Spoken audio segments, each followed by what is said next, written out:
and it's indicating that there's too little power coming from these areas. So these areas are underactive, and that's part of the insula, which helps the brain to process and cope with stress and problem solve and a whole lot of critical cognitive thinking, right? And so negative 1.37, we want that to be closer to 0. And if we look at the same area over here, we see that that value has definitely improved. So we've moved toward its negative 0.83. So moving in the right direction. Same over here. Let me make these maps match each other real quick. Does the change in my medication have an effect on this brain mapping? Well, but it's not going to have a localized, isolated effect. It's going to affect the entire brain. It's not going to affect only 30 hertz, right? It's not going to affect just that region. Oops, are these matching? Not quite. Let me make this. Okay.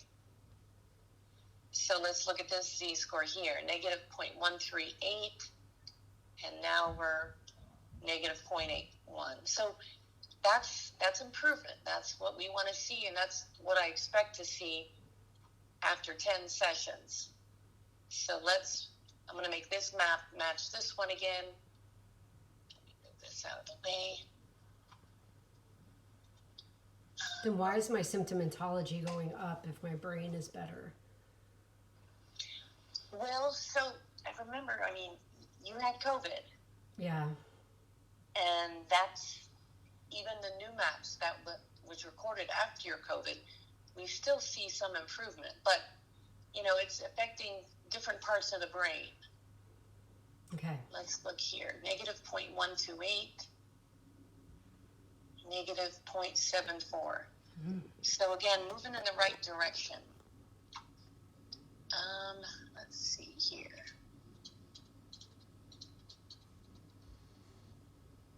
Okay.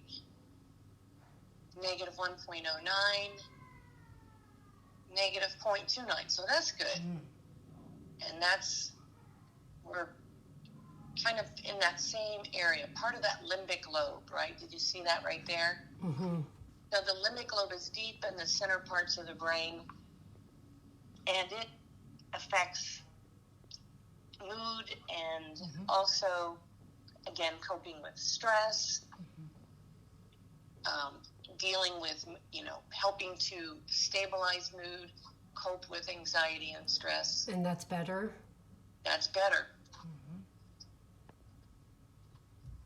Okay, now here's an area that did not improve. And I'm wondering if this might have more to do with, this was 0.85, 84. Now we're at 1.4. Okay. So that little area right there did not improve. What area is that of the brain? So that's part of that limbic lobe too, again, at a different frequency though. It's part of the limbic lobe, the cingulate gyrus, which is part of the limbic lobe. Again, coping with stress, handling mood.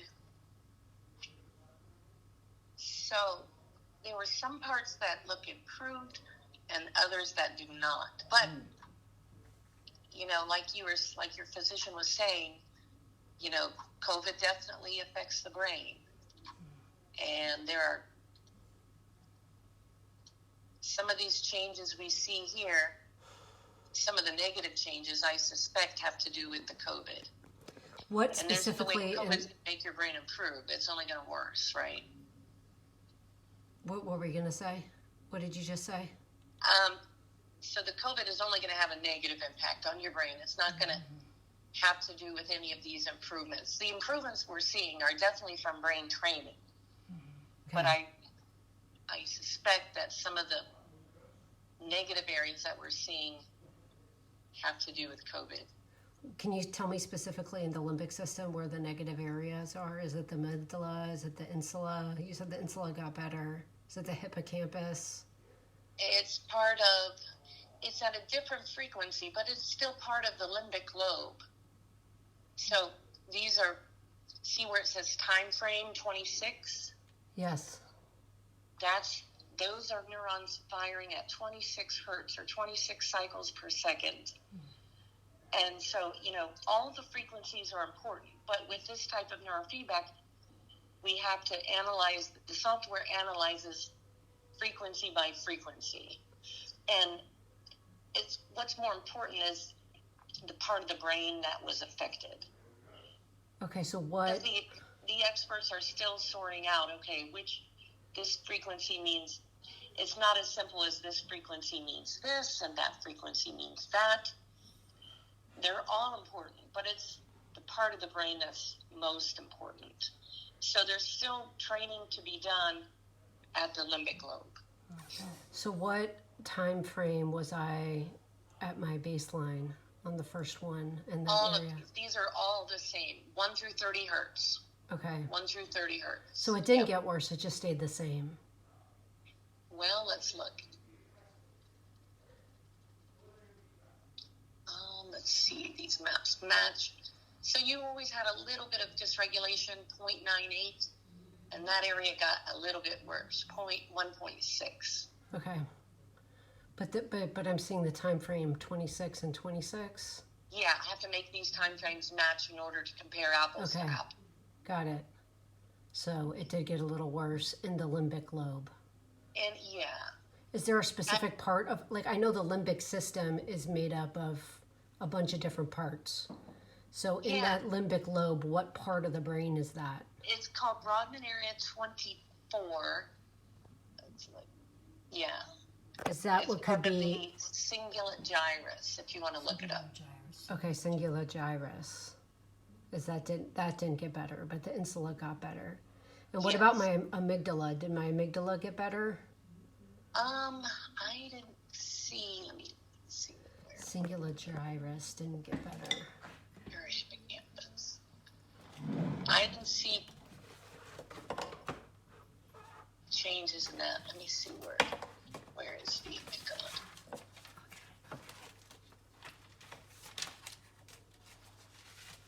Let me look. How do you spell gyrus? Gyrus.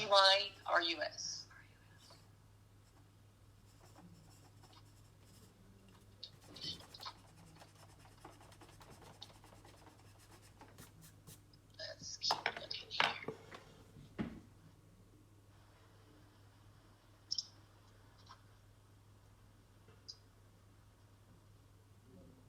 I'm just searching which slide is the amygdala. I think I've already looked at that. And would that explain, symptoms of increased singular gyrus not being more activated, like explain suicidal ideation and ruminating thoughts and increased anxiety and I would say it's a contributor. Okay. Not visualizing the amygdala.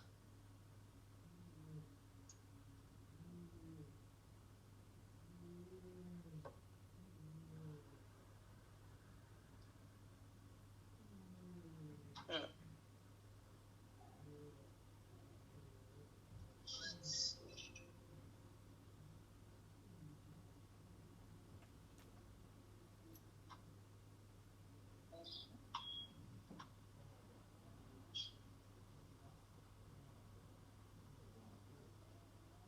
Okay.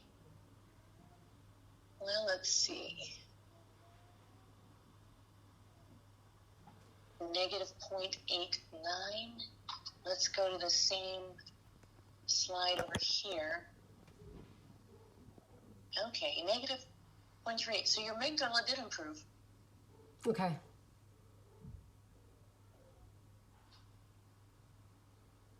Okay. Yep, that's moving in the right direction. So I would recommend, if you can at all do 10 more sessions, I think we can get you feeling better and see continued improvement. Most individuals, like I say, 20 is kind of the minimum sessions for neurofeedback to give it a full trial. Okay. My psychiatrist, you might not be familiar with this, but she recommended TMS, and my insurance is covering it. Okay, good. Are you Yeah, familiar with TMS? Yeah. Transmagnetic stimulation. Yeah. Is that something that you can? Transcranial magnetic stimulation. Is that something you can do in conjunction with Yeah. neurobiofeedback? Actually, it would be very good to do it in conjunction with neurofeedback. Okay. There's some that feel that TMS kind of helps ready the brain for neurofeedback training. Okay, so maybe I should do TMS for a little bit and then come back to neurobiofeedback? Well, I would do them together if you can. If your insurance will cover it, I would do TMS, maybe a couple days a week, and neurofeedback. They're recommending 4 days a week. 4 days, okay. So if I did neurobiofeedback, that's like 5 days of therapy plus outpatient, and I'm in IOP for 3 weeks. Oh, okay. So it's just a lot of treatment. Yeah. But I'll stick with neurobiofeedback for now, because I've been approved. Like, they say that the insurance has been approved, but they haven't signed the paper yet, so I don't know when I can start TMS. So I could come in, and now that I'm in IOP and not PHP anymore, I can do neurobiofeedback again. So I could come in, tomorrow, or if you have any other availability this week to do a session. I do have I've got you. Tentatively have you on the schedule for tomorrow, but I'm looking at the wrong week. How about 3 o'clock tomorrow, or is that too early? No, that'll be fine. Okay. Well, good. Wonderful. And then maybe we can go back to my 2 o'clock at 2. Which day? On Mondays, after this week. I've got 2 people on Mondays now. What about Wednesday at 2? I can do that. Okay. So I'll see you tomorrow at 3. Do you want to just start? Do you just want to start Wednesday at 2 this week? Let's do tomorrow at 3. Okay, and then the following week, Wednesday at 2. Possibly. I need to fill in my calendar. Mm-hmm. If you could you ever come at 4 on Wednesdays?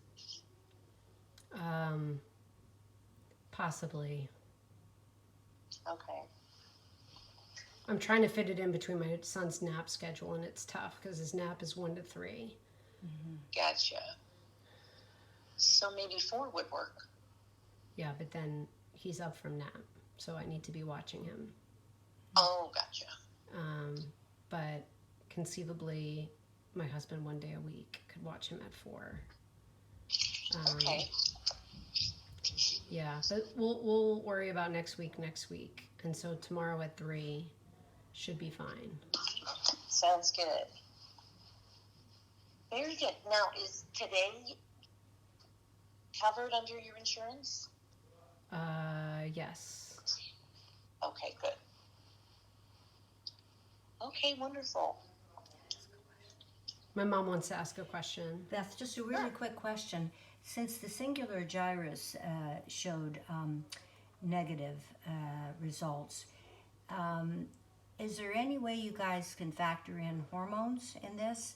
Because Joy is probably entering early perimenopause, and I was just wondering if any of these areas have been correlated with that.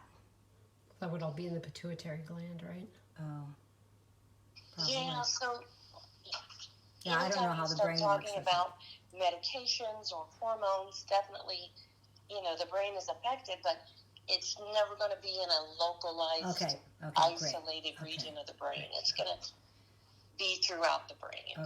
Okay, great. Okay, well, thanks, Beth. Thank you, Beth. Dr. Davis. You're welcome. You're very welcome. Okay, I'll see you tomorrow then at 3.